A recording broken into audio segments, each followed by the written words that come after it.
Assalamualaikum warahmatullahi wabarakatuh. Selamat siang, salam sejahtera bagi kita semua. Shalom, Om Swastiastu, Namo Buddhaya, salam kebajikan.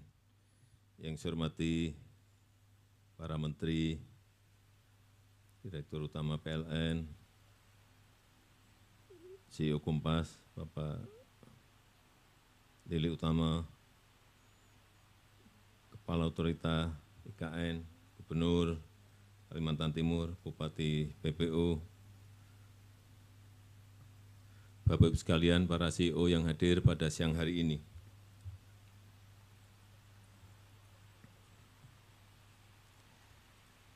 Kalau kita datang ke Kalimantan, biasanya sebelum sambutan itu ada pantun. Dan saya nggak tahu sudah bolak-balik ke IKN ini, selalu diberi pantun dan saya belum pernah berpantun. Oleh sebab itu, dalam kesempatan yang baik ini, saya mau berpantun dulu. Boleh ya?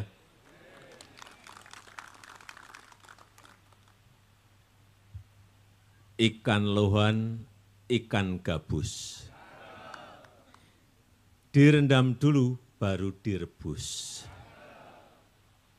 Supaya pembangunan maju terus, pinjam dulu 100. Yang saya maksud itu 100 CEO Kompas yang hari ini hadir. Bukan uang, dikit-dikit uang, dikit-dikit duit. Dan memang ya benar juga, duit itu perlu untuk membangun negara ini.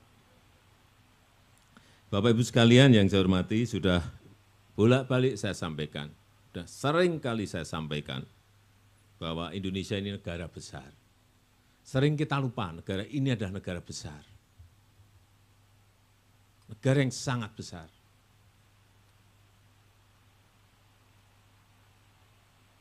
Banyak yang belum tahu, saya sering berbicara dengan kepala negara, kepala pemerintahan, bahwa kita memiliki 17.000 pulau, belum tahu.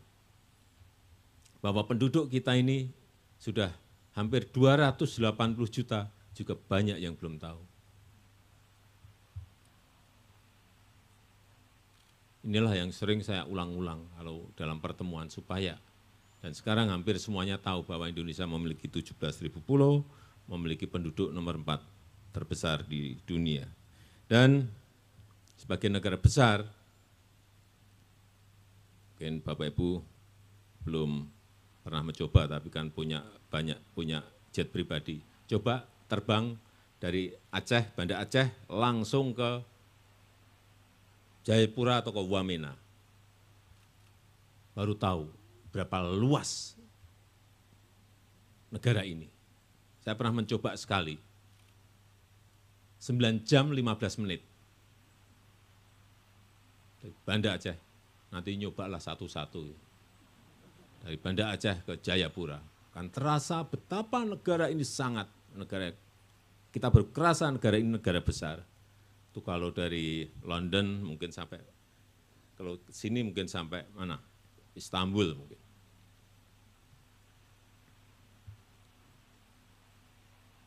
Melewati 6 atau 7 negara. Ya inilah negara kita. Dan kita juga memiliki potensi yang sangat besar. Juga bolak-balik saya sampaikan, potensi mineral melimpah, potensi perikanan melimpah, potensi produk agri melimpah, potensi energi hijau juga melimpah. Kita memiliki sungai saja memiliki 4.400 sungai, yang 128 itu sungai besar. Dan paling besar itu kalau mau energi hijau, Sungai Mambramo, itu punya potensi 23.000 megawatt. Kedua, Sungai Kayan di Kalimantan, 11.000 megawatt. Itu yang hydropower. Belum yang geothermal. Geothermal kita memiliki 29.000 megawatt. Baru dipakai kira-kira 2.000-an megawatt. potensinya masih besar sekali. Dan inilah yang akan menjadi daya tarik negara kita karena ke depan ekonomi hijau, energi hijau itu menjadi sebuah kekuatan. Tapi yang paling sulit adalah bagaimana mengintegrasikan potensi ini agar menjadi sebuah kekuatan besar bangsa kita. Ketergantungan negara lain kepada bangsa kita. Sehingga saya pengen sekali ada satu produk besar kita yang bisa masuk ke global supply chains. Inilah yang sedang dalam proses kita rancang, yaitu ekosistem EV baterai dan ekosistem EV, electric vehicle. Tapi mengintegrasikan ini juga bukan barang yang mudah. Bagaimana mengintegrasikan nikel yang banyak di Sulawesi dengan bauksit yang banyak di barat, di Bintan, di Kalbar, integrasikan lagi dengan tembaga yang ada di Papua, di NTB. Yang paling efisien itu diletakkan di mana kalau kita ingin membuat pabriknya. Seperti dulu memutuskan Freeport membangun smelter itu di Gresik atau di Papua. Saya minta di Papua saat itu. Tapi dihitung-hitung, Pak ini berat di sini, listriknya dari mana? Akhirnya diputuskan di Gresik. Inilah karena negara seluas ini mengintegrasikan itulah barang yang sulit. Mengkonsolidasikan itu juga barang yang sulit. Tapi kembali untuk membangunnya, pemerintah tidak bisa sendiri. Butuh peran semua dari kita. Butuh kontribusi semua dari kita, termasuk utamanya para pengusaha, para investor, para CEO, dan Bapak Ibu semuanya yang hadir di sini.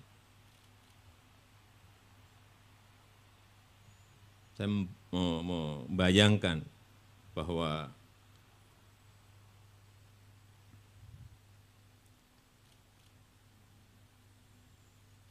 kalau kita bisa mengintegrasikan tadi, lompatan itu akan terjadi dari negara yang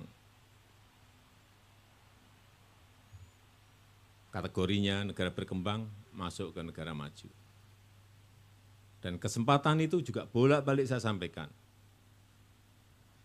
Kesempatan itu ada dalam 3 kepemimpinan nasional ke depan.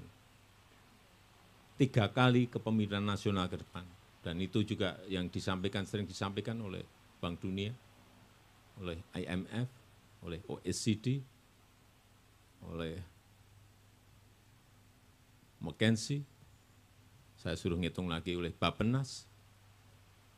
Kesempatan itu ada, peluang itu ada, opportunity itu ada. Tapi tantangannya juga tidak gampang, tantangannya juga tidak ringan. Butuh konsistensi, butuh keberlanjutan. Karena dari yang saya pelajari, dari kepemimpinan kita, itu selalu sudah sampai SMP, ganti pemimpin, balik lagi ke TK lagi, balik lagi ke SD lagi. Selalu dimulai, sehingga selalu dimulai dari nol. Kayak kita beli bensin di pompa bensin. Pak, dari nol Pak. Pak, sudah nol Pak. Ya Pak, kita mau seperti itu terus. Enggak bisa, kalau sudah SMP mestinya bisa masuk ke SMA, bisa masuk ke S1, S2, S3, S4, S5, S6. Mestinya seperti itu. Konsistensi itu yang sekali lagi dibutuhkan. Saya belajar dari negara-negara Amerika Latin. Tahun 50-an, tahun 60-an, tahun 70-an mereka sudah menjadi negara berkembang. Tapi sampai saat ini, kebanyakan dari mereka juga masih tetap menjadi negara berkembang dan bahkan ada yang jatuh menjadi negara miskin. Tetapi ada salah satu contoh negara yang menurut saya, ini karena manajemennya, karena tata kelolanya baik, lompatan itu terjadi dan memiliki pertumbuhan ekonomi yang sangat fantastis, yaitu Guyana. Guyana dulu adalah salah satu negara termiskin di Amerika Selatan. Kemudian ditemukan potensi minyak, digarap oleh swasta, bukan oleh BUMN. Maaf Pak Erik. Digarap oleh swasta, bukan oleh BUMN. Tapi difasilitasi, diatur oleh pemerintah. Itu yang benar. Jadi jangan sampai di sini itu kadang-kadang juga swasta pengen mengatur. Yang tertawa itu pasti sudah pernah mengatur.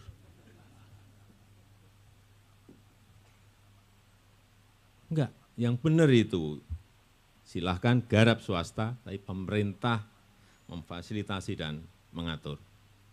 Dan kini Guyana menjadi negara dengan pertumbuhan ekonomi tercepat. Tahun 2022 pertumbuhan ekonominya sampai mencapai 62%. 62%. Bukan 22, 62%.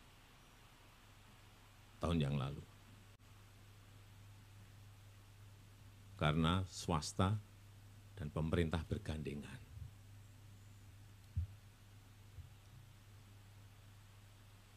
Kita juga ingin seperti itu.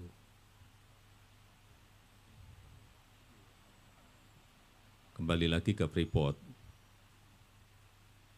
Ada swasta, ada BUMN, pemerintah dapat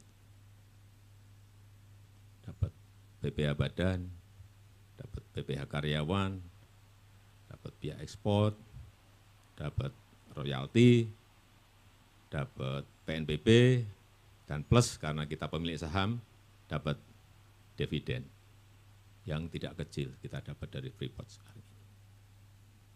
Kerja bareng-bareng. Karena saya sering ditanya oleh masyarakat, Pak, ekspor nikel dihentikan. Terus yang ngerjakan swasta, yang untung dia dong. Rakyat dapat apa? Saya sampaikan, negara ini nggak bisa bekerja kayak swasta. Income penerimaan negara itu dari pajak, dari biaya ekspor, dari penerimaan negara bukan pajak. Saya sampaikan, negara memang tidak mendapatkan keuntungan dari sana, tetapi negara mendapatkan penerimaan dari PPH, badan PPH, karyawan, dari royalti, dari penerimaan negara bukan pajak, dari dividen, dapat banyak. Nah, dari situlah bisa dipakai oleh APBN untuk apa? Untuk dana desa, untuk bantuan sosial, untuk membangun infrastruktur. Memang harus dijelaskan seperti itu supaya clear. Dipikir kita nggak dapat apa-apa, dapat.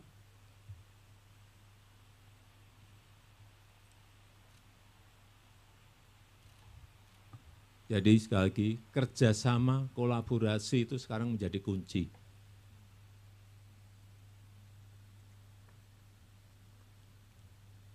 Saya beri contoh yang kedua, pembangunan IKN.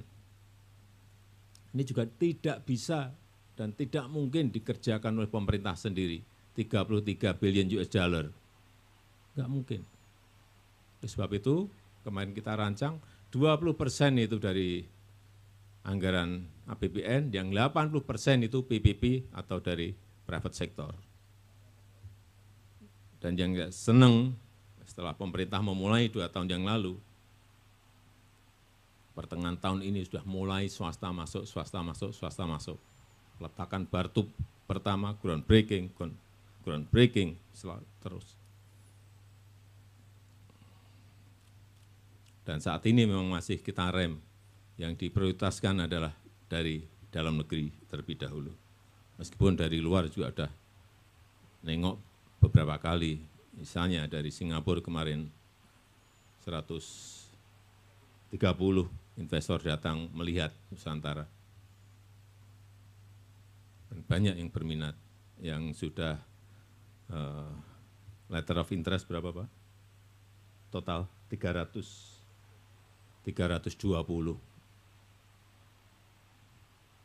Banyak, tapi kita berikan terlebih dahulu kepada investor dalam negeri. Nanti kalau enggak, nanti udah suaranya.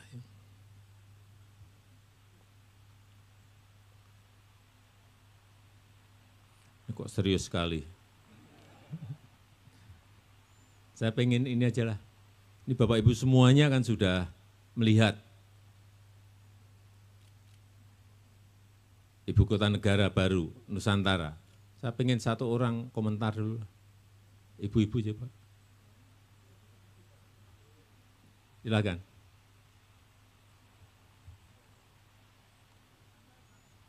Tahu. Tekstil, garment. Izin Pak. Furniture juga. Ini gara-gara undangan Bapak waktu acara Asmindo Ivina, kami ke sini bersama dengan Pak Lilik dan teman-teman CEO yang lain.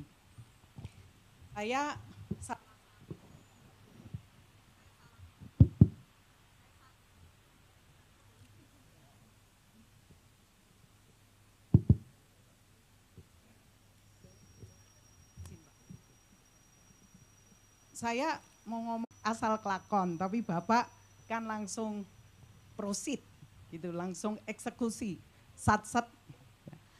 Tapi melihat IKN nih Pak, termasuk cita-citanya kita menuju Indonesia Emas 2045, dan kita praktisi lapangan, di luar infrastruktur Pak, kami merasa bahwa yang perlu, tadi Bapak udah sampaikan, edukasi Pak. Karena menuju Indonesia Emas ini, saya merasa bahwa selain SDA kita juga perlu, dan infrastruktur kita perlu SDM emas. Nah mohon Pak nanti petunjuk dari Bapak, arahan, tadi Bapak juga udah sampaikan mengarah kepada Indonesia Emas mengenai SDM Pak. Dan nuwun sewu Pak, juga penegakan hukum, kepastian hukum, reformasi hukum.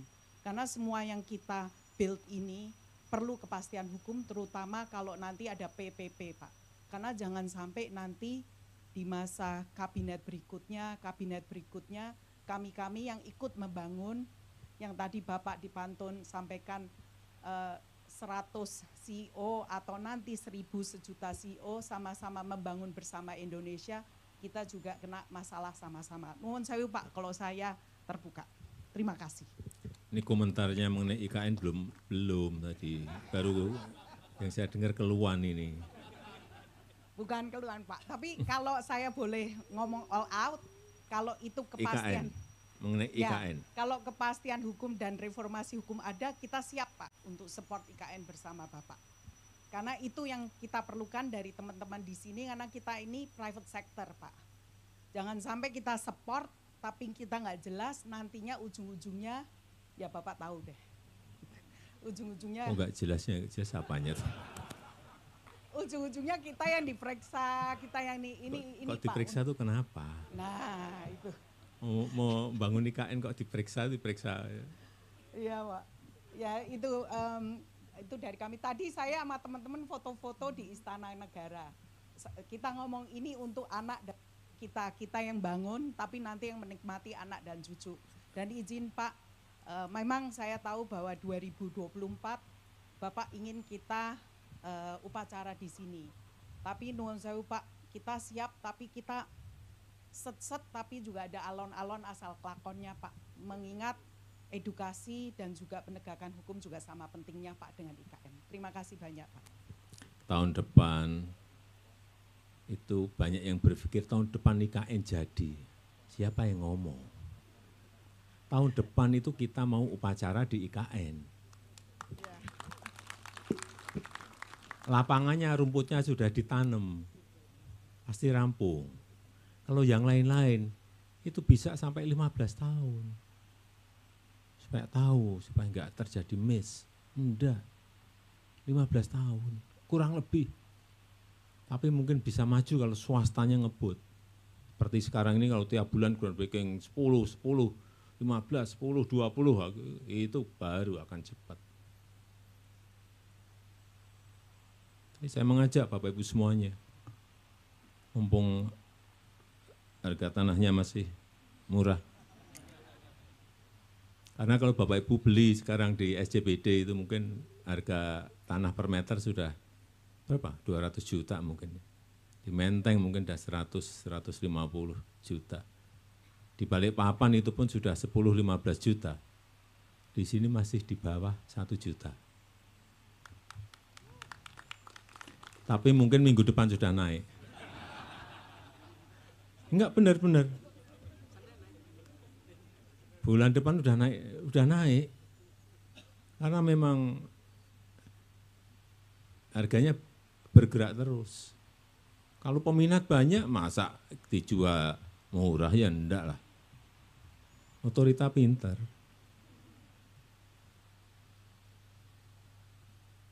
Jadi kembali, IKN ini adalah investasi untuk masa depan kita. Investasi untuk keberlanjutan Indonesia.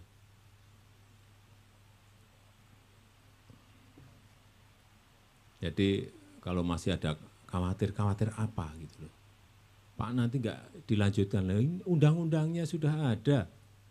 Undang-undangnya itu didukung oleh 93% fraksi partai-partai di DPR. Apalagi?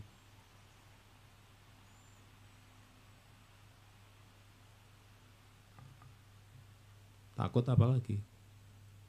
Takut pemilu. Ini kadang-kadang apa? Kita ini kan sudah berapa kali pemilu langsung. 2024, 2009, 2014, 2019. Ya kalau mau pemilu anget-anget dikit, agak-agak panas kan enggak apa-apa. Yang paling penting Bapak Ibu jangan beli kipas itu. Ngipasin. Atau ibu-ibu beli kompor, manas-manasin. Enggak lah, kita ini, saya lihat sudah semakin dewasa dalam berdemokrasi. Perbedaan itu biasa. Beda pilihan biasa gitu loh. Oh, yang milih semuanya kan rakyat. Kedaulatan itu ada di tangan rakyat. Bapak seganteng apapun kalau rakyat nggak seneng, gimana? Bapak senengnya yang deso-deso kayak saya gini. Gimana? Ini pilihan rakyat. Dan persaingan dalam kompetisi, dalam pemilu, biasa-biasa aja. Nggak usah, Bapak Ibu ini kan biasa di bisnis, biasa di ekonomi. Nggak usah lah belajar jadi politikus, kadang-kadang ngomentari, malah bisa keliru.